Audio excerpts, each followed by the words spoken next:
One, two, three, four, yo, ada yang baru lagi nih, ya kan? Oke, di awal scene kali ini kita diperlihatkan kelanjutan yang menarik dari chapter kemarin, di mana pesawat kapsul milik Raja Kebajikan terlihat di atas awan, tepatnya di puncak surya. Namun tiba-tiba, bam, sambaran petir dahsyat pun menyambar dengan sangat dahsyat ke kapsul raksasa itu. Kilatan petir itu pun meledak begitu dahsyat yang membuat awan-awan di sekitarnya mengepul olehnya.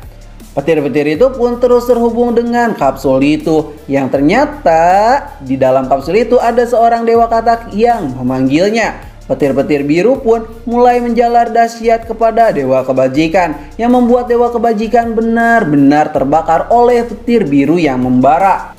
Dewa Kebajikan pun terus berkonsentrasi guna untuk bisa melebur benih roh bumi. Lalu Dewa Kebajikan pun berteriak, "Aing macan!"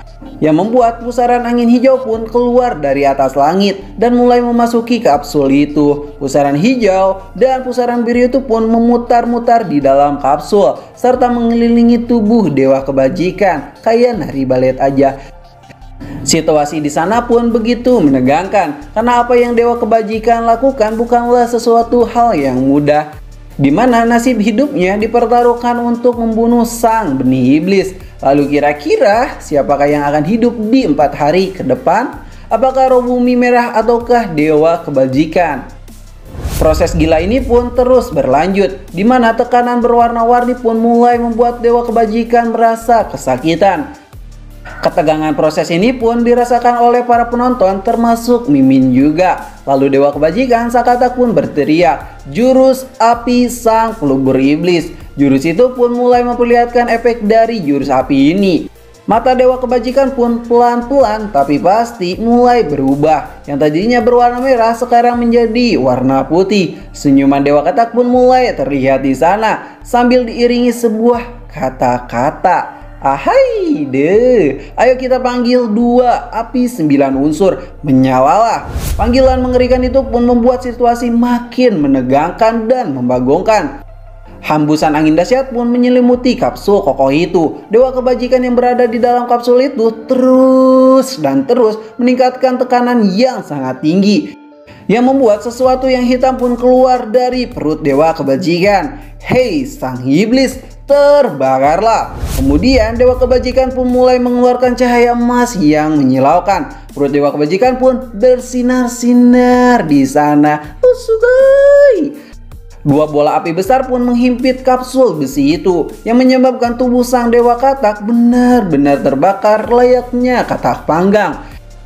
Rasa sakit itu pun mulai terasa di sana, di mana Dewa Kebajikan berteriak, angin panas sekali." Tidak cukup sampai di situ, tiba-tiba muncullah 2 ekor burung finik yang sangat besar, yang menyala-nyala membara menongol dari atas langit. Burung finik itu pun terbang bersamaan dengan arah yang berbeda, serta sepertinya burung finik ini pun akan menghantam kapsul Dewa Kebajikan. Dan bam! Dewa Kebajikan pun makin rasa kepanasan yang membuat dia benar-benar tak mampu menahan semua itu. Lalu panas api surgawi itu pun akan membuat Dewa Kebajikan dan roh bumi terpisah seutuhnya, yang membuat salah satu dari mereka terbakar hingga menjadi debu. Proses itu pun membutuhkan waktu yang cukup lama, yaitu sekitar 4 hari saja. Keadaan hening pun terlihat di luar kapsul, yang menandakan proses pembakaran roh benih iblis benar-benar telah selesai. Kepulan asap pun terlihat di sana. Lalu kira-kira siapakah yang akan muncul? Dan bam, ternyata Dewa Kebajikan telah kembali ke bentuk normalnya sambil berkata, "Hei, sepertinya jurus api 9 surga benar-benar berhasil." Lalu sebuah benih iblis warna oranye pun keluar dari dahinya. Benih iblis itu pun kini sudah menjadi sangatlah bersih setelah proses pemanggangan yang begitu lama. Dewa Kebajikan yang sudah menarik benih roh oranye, kini dirinya mencoba menarik benih warna putih yang tersimpan rapi di kepala botaknya itu. Dewa Kebajikan yang senang melihat 2 benih yang bersih mulai bergerak dengan piring terbang ke suatu tempat, sampai lupa memakai baju saking senangnya. Tapi nggak gitu-gitu juga kali. Dewa Kebajikan yang benar-benar senang berkata, Jika selama ia memiliki 2 benih surga di tangannya, maka kekuatannya akan setara dengan Dewa Agung yang pernah berkuasa. Setelah ia sampai di suatu tempat, ia pun langsung menggabungkan kedua benih surgawi itu, yang menciptakan sebuah api membara berputar-putar di sana. Dewa kebajikan yang berhasil menyatukan benih surgawi langsung dengan sangat pedenya memasukkan pil itu ke dalam tubuhnya, yang membuat ia terjatuh begitu saja. Dewa kebajikan yang jatuh mencoba bangkit dan berdiri dari posisinya itu. Dewa kebajikan pun mulai merasa pusing yang begitu amat menyakitkan, yang membuat dia tiba-tiba menjadi sosok kata kurus yang menyeramkan sambil berkata, "Hahaha, aku telah menunggu lama akan hal ini." Sementara itu, Shin pun berpindah ke alam baka, di mana kita diperlihatkan kastil Dewa Roh Bumi Biru. Sungai darah merah pun terlihat di sana, serta terlihat seorang yang sedang bergerak cepat dan menuju kastil itu. Dewa Roh Bumi Biru pun terlihat sedang menunggu seseorang. Ia berjalan dengan sangat santai di atas bunga yang ia buat itu. Lalu ia berkata, "Hah, kau terlambat, Roh Bumi Merah," yang tiba-tiba muncul di alam baka dan menemui sang Raja Alam Baka Roh Bumi Biru. "Hei, apa sang raja? Kenapa kau menyambutku sendirian? Di mana yang lainnya?" "Ya, semua orang mempunyai kesibukannya masing-masing. Kau tak perlu sungkan lagi, saudaraku." "Ah, maaf ya, aku terlambat karena aku benar-benar dihadang oleh Dewa Kebajikan brengsek, hingga aku membuang banyak sekali energiku." Dewa katak itu ya, berhati-hatilah, dia itu begitu licik. Dia memanglah hebat, tapi dia melakukan kesalahan. Aku berhasil kabur dari situasi yang membagongkan itu. Apa? Ya, dia menyerang Guan Yin karena kesalahan. Maksudnya? Ya, maksudnya yang selama ini ada di dalam tubuh Dewa Guan Yin hanyalah bagian kecil dari tubuhnya saja.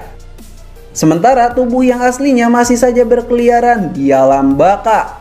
Sementara itu, kita pun diperlihatkan Dewa Kebajikan yang sedang memegang patung Dewa Guan Yin. Ia mengatakan, "Jika semua ini masih dalam rencana liciku. Dewa Guan Yin, meski kau Dewa Surga, tapi kau diciptakan oleh kami sang Dewa kuno. Semua takdir dan hidupmu sudah ditentukan oleh kedua tanganku." Lalu Shin pun berpindah ke Dewa Guan Yin yang sedang berhalusinasi. Ia berhalusinasi sedang baku hantam dengan kelompok Tan Sanzang dan murid-muridnya. Ia berkata, "Matilah kalian semua."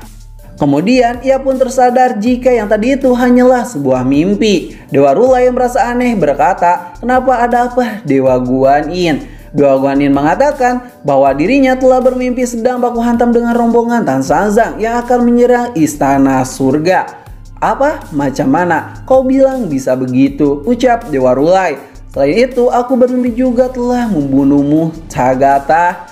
Dan hal yang aku rasakan anehnya, ini bukanlah seperti mimpi, melainkan seperti masa depan."